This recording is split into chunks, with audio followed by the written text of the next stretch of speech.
中西区永华里长郑确燕日前因为要替里内大机长辈下巡助警器的承办事宜，前往消防局中正分队洽公，在过程中发现分队内的沙发竟然是用地砖来贴卡维持平衡，搁发现消防局吃饭的电锅就直接放伫咧涂骹。如此的情景，互里长郑确燕真无忍心，返去里内发起号召，得到真侪永华里阿公阿嬷响应，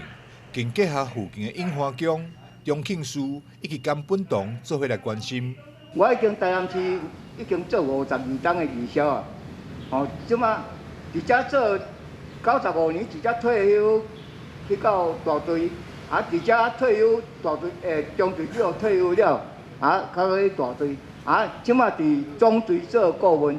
即马现任的消防的人员啊，我即马消防的人员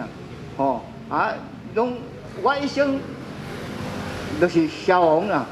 大家拢真疼痛我啦，这长官啦，这大家拢会讲做，会讲台南市会讲我上年会讲我若做义消我上久啊，50几档啊。消防局每一年都有例行的那个独居长者跟弱势的家庭要装助警器，我刚好也过来这边关心一下这个情形。坐在沙发椅上，觉得我腰椎好像不是很舒服，然后才发现说这个椅子、沙发椅都缺脚了。那我想说，尤其这2年疫情，我们的打火英雄实在也很辛苦，真的很辛苦。那他们的休息室应该要让他们在缺脚的地方，我们应该把它补足。所以我们就来问这些阿公阿嬷有没有人可以帮忙？阿公阿嬷就开始联想说，附近也有庙，是不是大家把这个爱转动一下，让这个缺角的爱再更扩大，所以才有这一次的活动。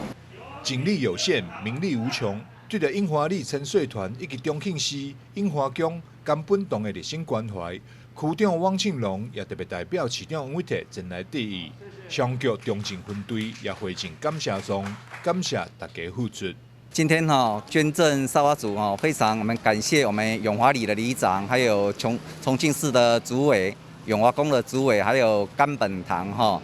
感谢我们区长来这边做一个捐赠的仪式感谢他们。消防员任务繁重，工作非常的辛苦。永华里结合里内甲附近庙宇的资源，用家己的方式向消防兄弟表达感谢，展现出社区甲消防的精神情谊，使人感动。